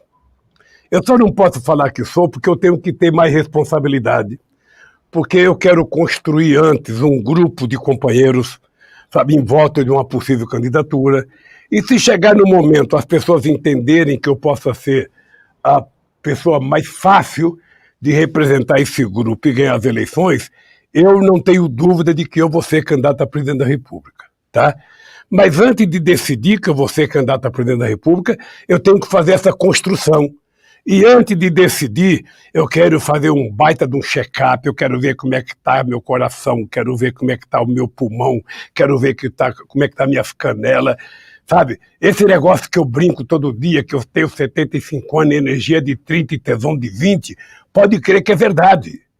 E eu preciso provar isso fazendo um check-up. Eu não quero me tornar candidato, daqui a pouco eu estou entrevado numa cama, não quero. Eu não vou enganar o povo brasileiro. Eu sou uma pessoa, Rovai, veja qual é a minha responsabilidade. Todo e qualquer candidato pode fazer promessa. Eu vou fazer. Eu já fiz. Então, o que acontece, a diferença entre mim e outros candidatos é que, se eu votar, eu tenho que fazer muito mais do que eu fiz. Percebe? Eu tenho que fazer mais inclusão social, mais universidade, mais aluno na universidade, mais investimento em ciência e tecnologia, mais investimento em cultura, mais investimento em habitação, sabe? Mais investimento em reforma agrária. Eu vou ter que fazer muito mais coisa. Eu não posso repetir o que eu já fiz, eu tenho que fazer mais. Então, meu caro, eu sei qual é a responsabilidade. Eu tenho que estar com as pernas, porque eu não quero ser um presidente para ficar com a bunda lá em Brasília. Eu não quero ser um presidente. Você sabe que eu não sou assim. Eu não quero governar o Brasil olhando o Brasil do Planalto, não. Eu quero ir lá para os cafundó do Judas. Eu quero ir lá para os grotões desse país para olhar no olho do povo e dizer, gente, nós vamos voltar a ser felizes, nós vamos defender a nossa soberania, esse país vai voltar a ser protagonista internacional, os Estados Unidos vai ter que respeitar a gente China vai respeitar a gente, a Rússia vai respeitar a gente vai ter relação com a África muito profunda, a gente vai ter relação com a América do Sul e a América Latina muito profunda, nós vamos voltar a ser protagonistas internacionais e o povo brasileiro vai ter orgulho de descer no aeroporto e mostrar o seu passaporte e o guarda que vai receber o passaporte cumprimentar. Parabéns, você é do Brasil, o Brasil está muito bem. Como o Obama dizia, a economia americana está sobrevivendo por causa do povo brasileiro. É isso que eu quero, respeito. Eu gosto de dar e gosto de receber. Muito bem. Presidente, agora a Adri vai chamar uma pergunta de uma pessoa que tem um canal no Nordeste, numa cidade pequena do Nordeste. Eu até esqueci o nome da cidade aqui, chama Rony Teles. É um apresentador fantástico. O canal dele tem 300 mil seguidores, para o senhor ter uma ideia, no YouTube. E ele está retransmitindo aqui junto com a Fórum, e está audiência igual, pareadinha aqui. Eu estou olhando no canal dele, ele fez uma pergunta para o senhor. Presidente Lula, bom dia. É uma satisfação e uma honra estar aqui mais uma vez falando com o senhor e trazendo o calor do carinho dos nossos 300 mil seguidores, guerreiros que assistem diariamente o canal Rony Teles. Nós estamos aqui desde o primeiro dia do governo Bolsonaro acompanhando cada passo que este governo genocida dá em direção ao abismo e também acompanhando e torcendo cada instante do seu retorno do cativeiro proporcionado por Sérgio Moro até a presidência da República em 2022, como esperamos. E nesse processo, nós mostramos em várias ocasiões aqui no canal que o modo de fazer maldades no governo Bolsonaro é amplamente retratado em vários filmes clássicos e modernos. Nessas obras, os vilões causam mal e chegam ao poder muitas vezes com muita mentira, ilusão, distorção, negacionismo, cinismo e convencem boa parte da população a se comportar dessa forma e normalizar todos esses hábitos terríveis. E inevitavelmente levam ao seu povo crise, distanciamento, exclusão, fome e até morte, às vezes em massa, exatamente como acontece no Brasil agora. Mas há outro arquétipo muito interessante exibido nessas obras também, que é o do mocinho, aquele que vem para nos livrar desse mal, muitas vezes retirado da sua aposentadoria, muitas vezes retirado da cadeia que lhe foi imposta por aqueles que em algum momento coadunaram com a maldade que agora impera. O mundo fictício de uma dessas obras, que é muito conveniente mencionar agora, entra em desgraça, em guerra, fome, miséria e morte, devido ao desaparecimento misterioso daquele que era o único que tinha capacidade de estabelecer uma ponte entre as 4 nações do mundo fictício dessa obra. Nações muito diferentes, algumas armamentistas, outras baseadas no espiritualismo, incapazes de se compreender, mas que com a presença deste, o único capaz de entender todas as perspectivas de todas as nações, conseguiam, no passado não muito distante, mas convenientemente negligenciado, viver em paz. Nessa obra, o retorno deste, capaz de unificar esses povos diferentes, também significa o retorno da paz, o retorno do progresso, o retorno da compreensão, o retorno da prosperidade, o fim das mortes, o fim do extermínio, o fim da guerra, o fim do distanciamento. E olha só, nessa obra, parentes também são separados pela separação entre as nações e podem se reconciliar com o retorno do Avatar. Presidente Lula, é inegável que neste momento o senhor carrega a esperança não só apenas daqueles que já achavam que o senhor poderia resolver o problema, mas também, olha só, daqueles que ajudaram a colocar o senhor na situação em que o senhor se encontrava até pouco tempo atrás. Dito isso, senhor presidente, eu queria que o senhor contasse um pouco para nós como é ser essa esperança para milhares de pessoas que nem sabem o que vão comer amanhã. E o que o senhor tem para dizer sobre o que é possível fazer agora para as pessoas que estão morrendo e o que é possível desfazer após o seu retorno à presidência em 2022. O estrago é reversível? Vai demorar quantos anos para que a gente possa ter de novo o nosso país de volta? O que o senhor tem para dizer para o nosso povo sobre isso? Eu queria fazer uma correção, desculpa, Lu. Ele está em Colinas do Tocantins. É uma cidade de 35 mil habitantes, ele tem 300 mil seguidores. Então, eu queria homenagear todos os youtubers e todas as pessoas que fazem comunicação progressista no Brasil, né, que estão, às vezes, nos rincões do país e que estão defendendo a democracia, o Estado de Direito. Presidente. Vai, esse Rony é esperto, hein? Pense num cara sabido. Pense num cara sabido. Rony, um prazer te conhecer, querido, um prazer. E que você continue com essa força, sabe, com essa disposição de falar e de brigar pelas coisas no Brasil, que a gente vai conseguir vencer. Olha, primeiro, ser esperança é sempre muito complicado, porque toda vez que você deita a cabeça no travesseiro, você deita a cabeça no travesseiro sabendo que tem muita gente, sabe, depositando nas tuas costas e na tua cabeça, sabe, a esperança do que vai acontecer de melhor nesse país. Eu já vivi isso como presidente do sindicato, já vivi isso na presidência, e, na verdade, é uma coisa que eu gosto porque significa que é uma interação entre um político e o seu povo. Ou seja, quando as pessoas acreditam, fica mais fácil a gente trabalhar, fica mais fácil a gente conseguir executar. Porque eu sempre digo, Rony, que tudo que eu consegui fazer no Brasil não foi pela minha inteligência, não foi um mérito pessoal meu. é pela crença desse povo que me deu força e teve paciência para que a gente pudesse fazer todas as coisas que nós fizemos no Brasil. Olha, então, é gratificante você saber que as pessoas têm esperança nesse país. Esses dias eu fui lá com o Padre Júlio e uma mulher pediu para falar e começou a chorar e ela falava: Lula, volta a ser presidente porque eu quero comer, volta a ser presidente porque eu quero não sei das quantas, eu quero não sei das quantas. Isso aumenta a tua responsabilidade e aumenta o compromisso de que você não pode brincar com esse povo, você não pode mentir para ele, você não pode errar. Então é mais difícil. Mas eu queria te dizer que primeiro, a gente tem que ter certeza que é possível consertar. Rony, é possível consertar o país.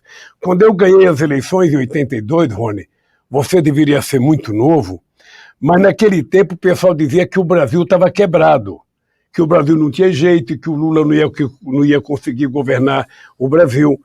E eu, desde o tempo que eu fui presidente do sindicato, Rovai, eu nunca gostei de fazer aquela pauta de reivindicação. Sabe aqueles gritos no caminhão? É 83% ou nada, é 90% ou nada. Eu nunca fui assim. Porque eu sempre fui muito comedido, sabe, para conquistar aquilo que eu queria. Então, quando eu ganhei as eleições, você está lembrado no discurso que eu fiz na Avenida Paulista, eu fiz um discurso em que eu disse: se ao terminar o meu mandato, todos os brasileiros estiverem tomando café, almoçando e jantando, eu já terei cumprido a missão da minha vida. E eu falei isso porque eu sei que o povo precisa muito mais coisa. Mas eu sentia na minha barriga o que é a fome. Não foram poucos os dias em que na minha casa a gente ia dormir sem ter o que comer, e a minha mãe nunca lamentava, ela sempre falava: amanhã vai ter, amanhã vai ter. Bom, o que aconteceu? Nós fomos para o governo tinha uma situação difícil, o Brasil estava com problema de pagar suas importações, o Brasil devia 30 bilhões ao FMI, e nós fomos criando Bolsa Família, fomos juntando o povo para discutir o que fazer, mas de repente eu deixei o governo, o Brasil tinha 357 bilhões de dólares de reserva, o Brasil estava crescendo a 7,5%, e o Brasil tinha virado protagonista internacional, a gente tinha feito o ProUni, tinha feito o FIES, a gente tinha feito a maior quantidade de escola técnica já feita nesse país, a gente tinha feito o Bolsa Família, feito o programa Luz para Todos, feito o programa Minha Casa, feito o PAC, ou seja, a gente tinha feito uma quantidade de coisas que parecia impossível de ser feita. E ela só foi feita porque o povo foi o meu alicerce, o povo foi o meu contribuinte, o povo foi quem me deu força, sabe? Porque o povo teve paciência nos momentos difíceis. Então eu acho, Rony, que você pode ter certeza que eu sei como é que nós vamos encontrar esse país. Mas quem for candidato a presidente, ganhar as eleições, só vai consertar se essa pessoa acreditar no povo. E se essa pessoa botar na cabeça que o povo pobre não é o problema do Brasil. O povo pobre é a solução, na medida em que você inclua ele no orçamento e torne ele de um cidadão passivo na economia para um cidadão ativo. Aquele cara que trabalha, aquele cara que recebe um salário, aquele cara que consome, aquele cara que consegue fazer a roda da economia girar. E é por isso que nós geramos 22 milhões de empregos nesse país. Empregos formais. Empregos formais, não era emprego de carteira amarela que o cara não tem nenhum direito, ou emprego e aplicativo que o cidadão não tem nenhum direito. Era emprego e o cara tinha direito. É por isso que nós fizemos a indústria naval sair de 3 mil trabalhadores para 79, 82 mil trabalhadores. É por isso que a Petrobras se transformou numa das segundas empresas petroleiras do mundo. Então, é possível, Rony, o que eu posso te garantir é que é possível. E eu não vou fazer sozinho, o PT não vai fazer sozinho, ou quem ganhar não vai fazer sozinho. Só é possível fazer se o povo estiver junto com a gente. Se o povo acreditar nas palavras que a gente falar, e o povo dizer: vamos lá, companheiro, que nós vamos construir e recuperar o Brasil para nós. Nós queremos voltar a ter esperança, nós queremos voltar a ser felizes, nós queremos voltar a sorrir, nós queremos fazer tudo o que nós temos direito. Se a gente tiver com essa cabeça, a gente consegue fazer. Eu, sinceramente, quero te dizer sabe, que eu estou muito preparado para enfrentar essa batalha. Muito, muito, muito preparado. Sabe? Não vou perder meu tempo, sabe, tentando me vingar de alguém, não. Não vou perder meu tempo. Sabe, esse negócio de Moro, esse negócio da minha prisão, sabe, eu quando estava preso, Rony, eu falava, puxa vida, eu estou preso, mas eu estou tomando café e almoçando, e milhões de brasileiros em liberdade, sabe, que não tem pão para comer, que não tem um pedaço de carne para comer, que não tem um pouco de feijão para comer. Essa gente, embora esteja em liberdade, está presa, essa gente não tem liberdade para nada, sabe? Então, meu caro companheiro, eu vi tua cara muito animado, muito forte, robusta, sabe? Se prepare, Rony, coloque mais energia nas suas palavras para levantar a moral do seu povo aí em Goiás e Tocantins, para tornar o seu blog muito mais forte, para que a gente possa fazer a virada que o Brasil precisa. Muita gente falando aqui também do Thiago dos Reis, do Plantão Brasil, quero mandar um abraço para ele. Dri, você tem uma pergunta, né? Pergunta de muitos internautas. Então, tem várias pessoas aqui querendo saber da reforma administrativa, inclusive porque tem aqui até um superchat de que os servidores estão muito preocupados. Então, eu queria que o senhor desse umas palavras, né, explicasse sua opinião sobre essa reforma administrativa que o governo Bolsonaro quer passar. Se o senhor vai revertê-la, se não vai, é um pouco isso, né? Há um problema, Odri e Rovai, que o povo tem que perceber. A gente fica xingando o Rovai, a gente fica xingando o Bolsonaro, mas a coisa está acontecendo na Câmara e no Senado. Então é importante que o povo se dê conta de que ele precisa conversar com os deputados, de que ele tem que conversar com os senadores. Os senadores todos têm casa em Brasília. Os deputados todos moram em Brasília. É preciso procurar esse deputado para conversar e dizer que reforma administrativa que vocês querem. O Bolsonaro acabou de fazer uma reforma administrativa para dar aumento de salário para ele próprio, para dar aumento de salário para algumas outras pessoas, e o povo pobre dos escalões mais baixos do setor público é que vai pagar o preço. Eu acho uma coisa engraçada os caras fazerem reforma. Por que não chamam os sindicatos para debater? Por que não colocam os sindicatos na mesa junto com os deputados, cria uma comissão e vamos discutir com a sociedade? A reforma não é de interesse de deputado. A reforma não é de interesse de quem? A reforma tem que ser de interesse da sociedade.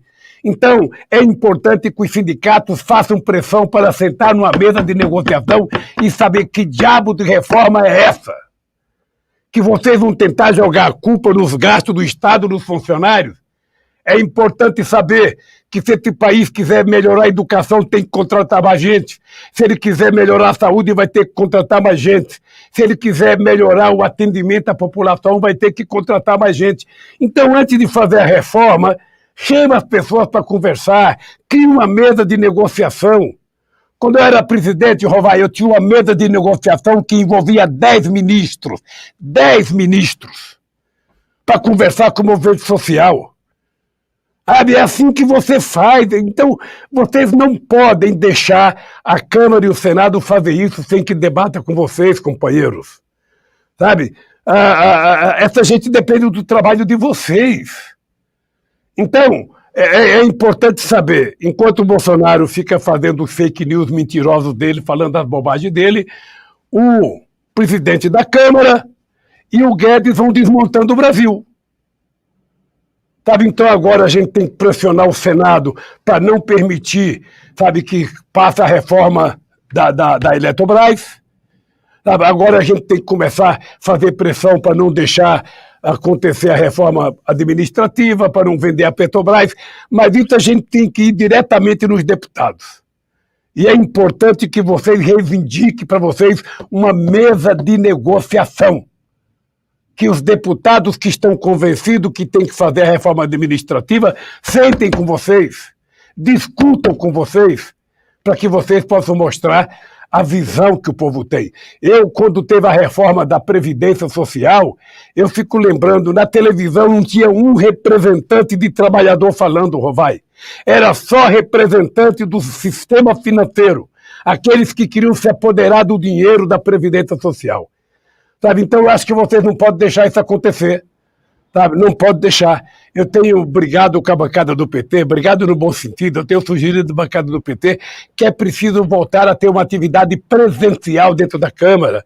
Esse negócio de votar pela internet, esse negócio de votar, sabe, online, ou seja, só interessa a eles.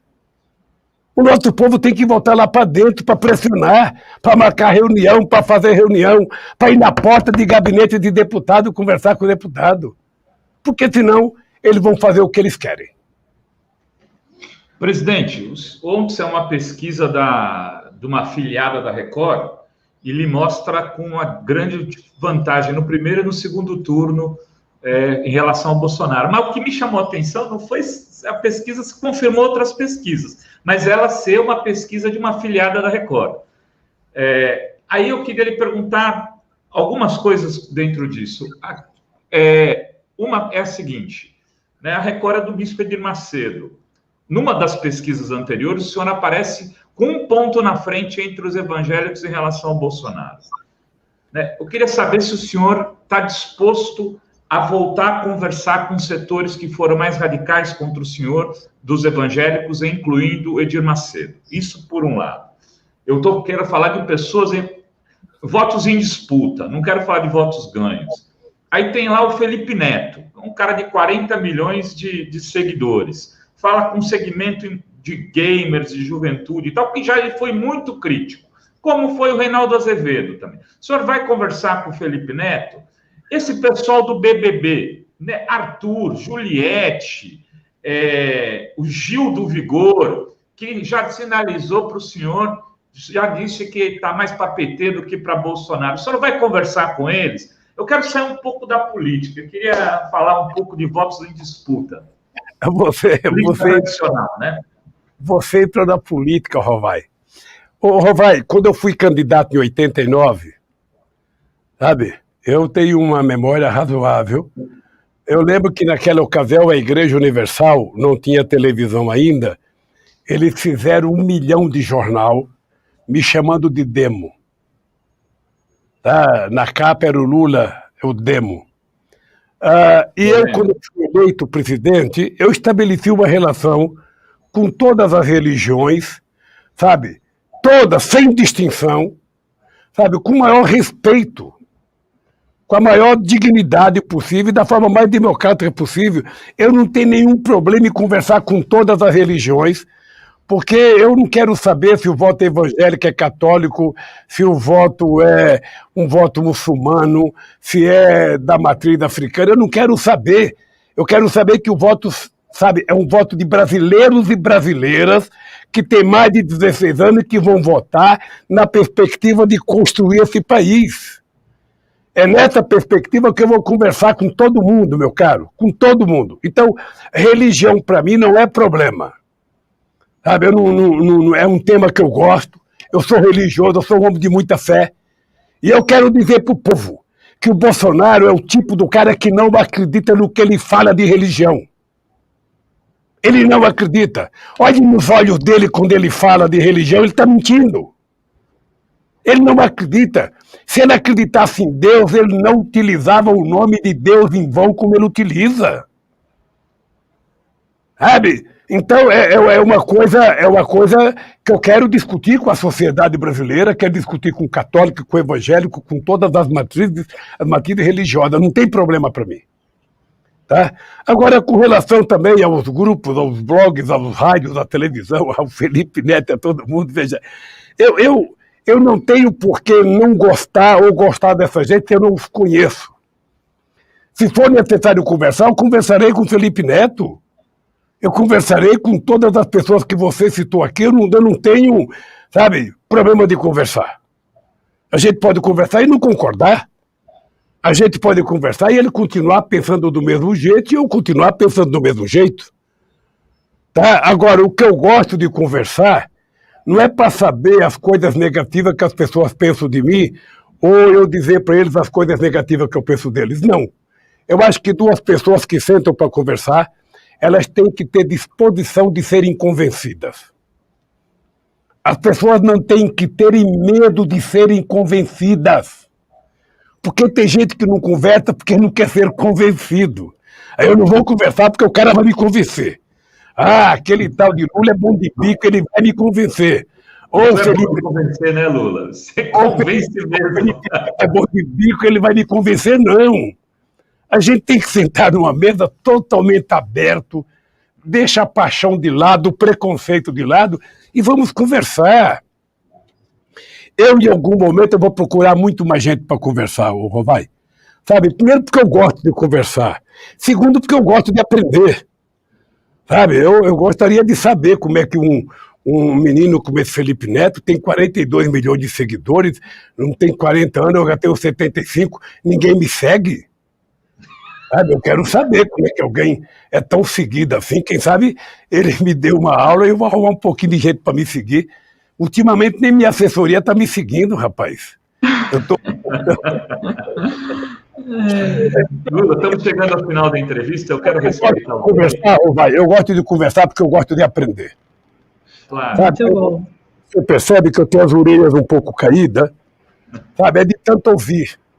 Hoje eu estou falando um pouco demais, mas é de tanto ouvir, porque eu gosto de ouvir, eu gosto de aprender, sabe? Eu gosto de anotar as coisas que as pessoas me perguntam, porque toda vez que as pessoas perguntam para mim, eu falo, eu sou uma metamorfose ambulante.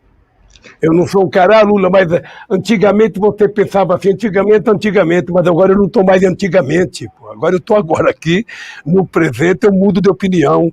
Eu posso gostar de coisa que eu não gostava. Só tem uma coisa que eu não vou deixar de ser, é corintiano. Sabe? Isso é um problema. Bom, e veja que coisa, quando eu encontrei com o Pelé, falei, Pelé, você é uma das figuras esportivas que eu mais amo, que eu mais... Sabe? Mas, pô, você não sabe o quanto eu te xingava quando você triturava o meu Corinthians durante tantos anos sem deixar a gente ganhar o jogo do Corinthians. Mas no resto, meu caro, eu sou um homem aberto, Rovai. Você pode ter certeza, Rovai, que não tem ninguém nesse país, ninguém, que tenha a disposição que eu tenho de conversar com Deus e todo mundo. Eu vou te dizer uma coisa, Rovai, que é a mais pura verdade. Eu sou o único político brasileiro que sou capaz de sentar na calçada com um morador de rua, sou capaz de conversar com uma pessoa, sou capaz de sentar com um catador de papelão, sou capaz de conversar com um trabalhador na metalúrgica, de conversar com um bancário, sabe? Conversar com um sem terra e conversar com um latifundiário, conversar com o desempregado e conversar com o empresário sem deixar de falar o que eu acredito. Lembre-se que quando eu tomei posse em 2003, eu fui a Davos. E eu fui a Davos fazer o mesmo discurso que eu fiz no Fórum Social Mundial em Porto Alegre. Eu era o único presidente que tinha essa ponte e essa liberdade de conversar com todos os setores da sociedade. As pessoas podem querer ser minhas inimigas, mas eu não quero ser inimigo de ninguém. Ô Lula, antes de a gente terminar, eu queria só prestar aqui uma homenagem. O João Pedro Autista fez um desenho para o Lula, né? É um chargista, desenhista, é um garoto que está te homenageando, fez esse desenho, ele é autista, é sensacional, ele é brilhante. E queria falar que o Enio Barroso Filho, que você conhece muito bem, te manda um beijo e um abraço, e que diz que quer estar vivo para poder ir à sua posse e subir a rampa do Palácio, né? Eu teria muitas perguntas para fazer, eu sei que você está aí no PT, você tem uma reunião agora, já deve estar te esperando, mas eu não poderia deixar de falar o seguinte, pelo menos terminar sem perguntar disso. Você mesmo falou que já lançaram 11 candidatos a vice, inclusive eu estou me disponibilizando, se precisar de mais um, tem problema, serviço do Lula. Agora, Lula, qual é o perfil? Você já escolheu o perfil? É esse perfil mesmo que estão dizendo, é um empresário, Repeti 2002? É Zé de Alencar? Luísa Trajano. Luísa Trajano é um bom nome, falaram até do Alckmin, já falaram. Olha, vocês não conseguiram fazer todas as perguntas, então eu queria me colocar à disposição, vocês me convidam outra vez, que aí eu venho. Pronto. Sabe? Com certeza. O Rovai, veja, o vice que um candidato deve escolher é alguém que vai complementar alguma coisa que pode faltar ao candidato titular. Você não pode ter com o mesmo perfil, da mesma origem social, sabe? Você não pode, porque aí não soma muita coisa. Sabe? Então a perspectiva é você tentar encontrar um cara, sabe, que primeiro não seja do teu partido, que seja um cara que tenha afinidades ideológicas, sabe, com você, mas ele representa um outro pensamento da sociedade e que vem te ajudar. Esse é o vice. Vai ser muito difícil encontrar um Zé Alencar. Vai ser muito difícil encontrar o Zé Alencar, porque o Zé Alencar, a convivência dele comigo é uma coisa que eu vou carregar pro resto da vida, porque ali era 90 quilos de decência, de ética, de honestidade e de lealdade, e muitas toneladas de inteligência. Poucas vezes eu vi uma pessoa com a inteligência do meu querido companheiro Zé Alencar. Então, eu sinceramente não sei se no Brasil tem outro Zé Alencar, mas você pode ficar certo que eu não vou deixar de procurar, se eu for candidato, uma pessoa com o perfil, sabe, dele para conversar com outro segmento da sociedade, porque a experiência minha e do Zé Alencar foi uma experiência muito exitosa, e eu acho que o Brasil precisaria disso. Portanto, querido, fique à vontade, eu não devo ter feito várias perguntas, alguma coisa que você quiser destacar, a palavra é sua. Eu só quero dizer para você uma coisa, Rovai, que é o seguinte, olha, se eu decidir ser candidato, eu vou tentar, primeiro, construir um programa diferente. Eu vou tentar repetir as dezenas de conferências que eu fiz quando eu era presidente. Eu fiz 74 conferências para decidir políticas públicas nesse país. A minha ideia é que a gente precisa começar a fazer as conferências para discutir política de desenvolvimento, política econômica, política de droga, política de segurança, sabe? Porque muitas vezes a gente junta os especialistas e muitas vezes os especialistas têm muito conhecimento teórico que quando você coloca na prática, certamente não funciona, sabe? Então, eu lembro de uma vez que eu conversei com o Bush, olha que chique, eu conversei com o Bush em Camp David sobre a questão da política de combate à droga dele. Sabe, que tinha um gasto não sei quantos bilhões na Colômbia, não sei quantos bilhões na Bolívia. Eu dizia, Bush, o problema é que vocês estão tratando a questão do combate à droga como se fosse uma questão militar, e não é uma questão militar. No caso desses países como a Bolívia, que aquelas pessoas plantam pequenas plantações de coca, sabe, aquilo ele planta para sobreviver. Se tivesse uma outra coisa para ele fazer, sabe, não é tentar tocar fogo, é tentar dar a ele uma coisa que ele pudesse produzir o ano inteiro e cuidar da sua família, e que rendesse, sabe, o necessário. Por que a gente não faz isso? Você faz um convênio, vamos plantar outras coisas, vamos plantar tomate, plantar pepino, plantar uva, plantar, sabe, o que você quiser, pêssego, vamos plantar o que quiser, e a gente compra deles. Quando eles se sentirem que eles têm garantia do que produzir e vão ter um salário para sobreviver, por que eles vão plantar droga? Sabe, então, sabe, é preciso repensar, e eu acho que a sociedade sabe mais do que nós. Então eu quero ver se eu retomo a construção de centenas de conferências para que a gente possa produzir o que a sociedade quer de verdade.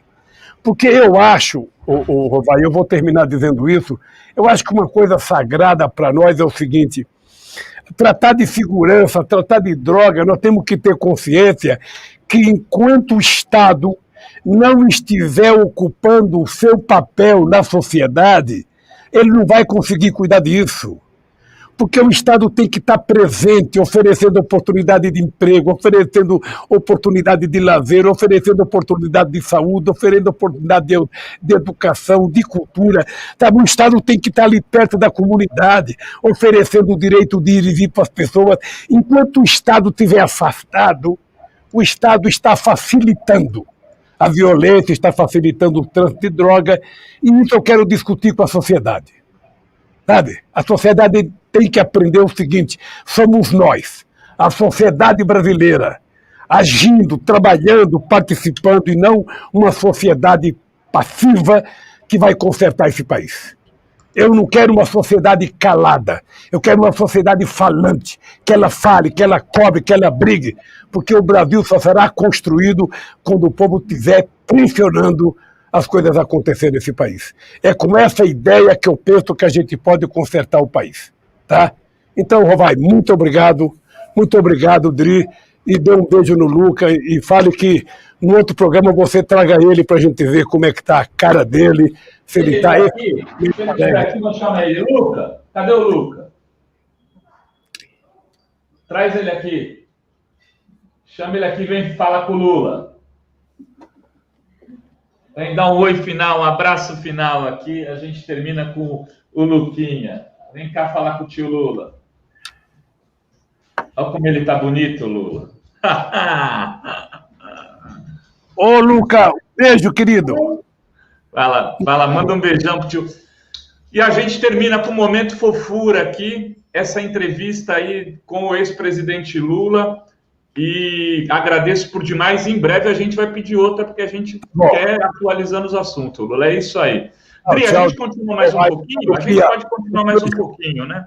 Obrigado, Lula. Fica à vontade, meu amigo. Tudo de bom para você. Tchau. Tchau. Dá tchau lá. Tchau. Tchau. Vamos lá, Dri, a gente fica mais um pouco aqui. Obrigado, Lula. E o Lula pode sair, a gente... acho que podia comentar um pouco os superchats, coisas que a gente não conseguiu fazer, né?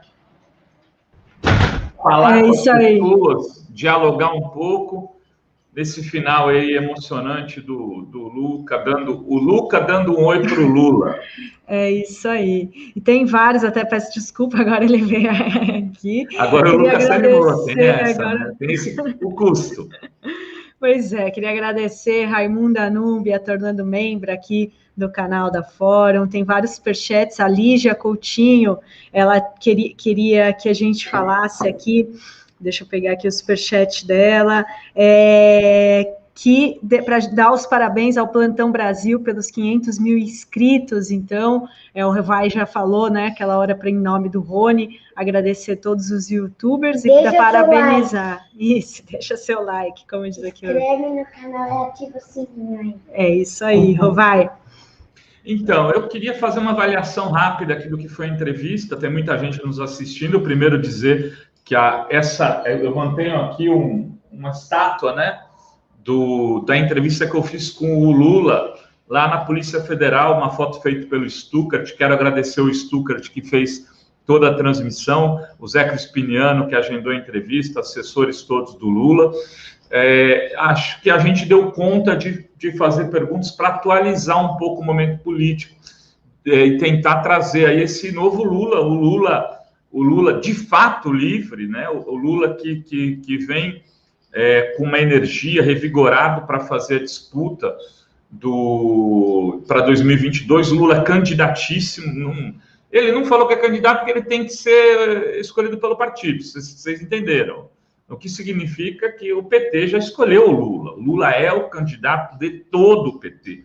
E é o candidato da esquerda hoje e vai, então, sai com essa credencial, já conversou um pouco de vice, deixou claro que quer escolher um vice que seja complementar a ele.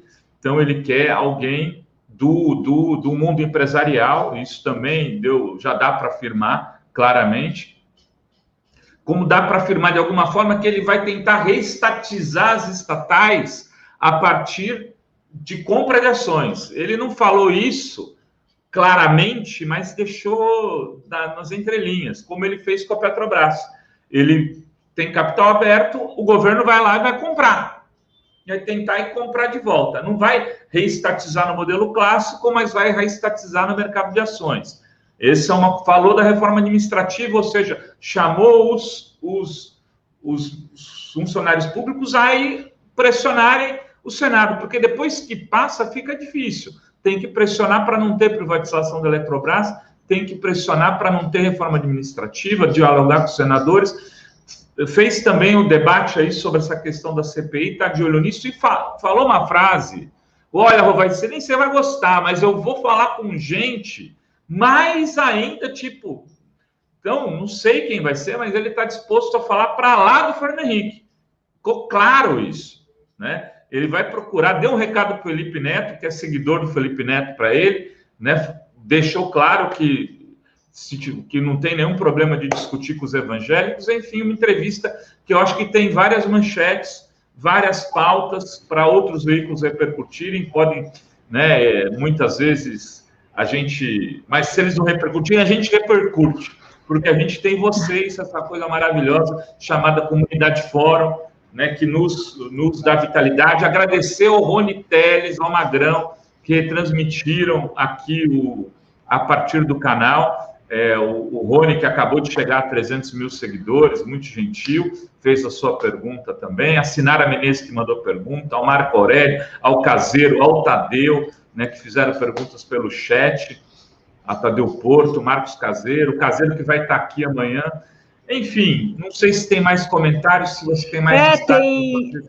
Tem várias perguntas que realmente vão ter que ficar para a próxima entrevista, mas a boa notícia é que o Lula já se comprometeu a voltar aqui em breve, né, Rovai? Então vamos cobrar para fazer essas outras perguntas que ficaram. Eu fazer uma entrevista com ele, eu já mando o pedido para a próxima. O pedido para a próxima. É isso aí, já está aqui anotado, tem aqui o pessoal está pedindo para comentar política de drogas, se vai sobre a posse, essas ameaças do Bolsonaro do voto impresso, tem várias questões ainda já para a próxima Terezinha entrevista. falou, só não falou do Thiago Reis. Não, é verdade, eu falei sim, falei do Thiago Reis, dei parabéns aí ao Plantão Brasil, então 500 mil, falei ainda quando o Lula estava aqui. Então, meu grande amigo Thiago Reis, só não veio aqui até agora porque não quis, que eu já convidei várias vezes para ele dar entrevista aqui para a gente, falando sobre o trabalho que ele faz de som em Kombi, etc. É isso aí, parabéns para o Thiago Reis, Plantão Brasil, a gente também parabeniza aqui os 500 mil. E é isso, né, Rovai? Então, às 17 horas a gente volta com o Jornal da Fórum, com a Sinara Menezes, e às 20 horas tem Fórum Sindical com a Rita Von Hunt. Rita Von Hunt, que vai estar com a Maria Fro aqui, né? Acho que o Tadeu Porto vai estar lá também. Bela entrevista, Birbar Smith, sou membro e não consigo como tal. Engraçado, você é membro, precisa ver o que está acontecendo. Tem gente reclamando que não consegue fazer superchat, espero que a gente consiga resolver. A gente entrou com um pedido no YouTube de ser reconhecido como um canal oficial, eles agora deram encaminhamento, espero que isso crie para a gente um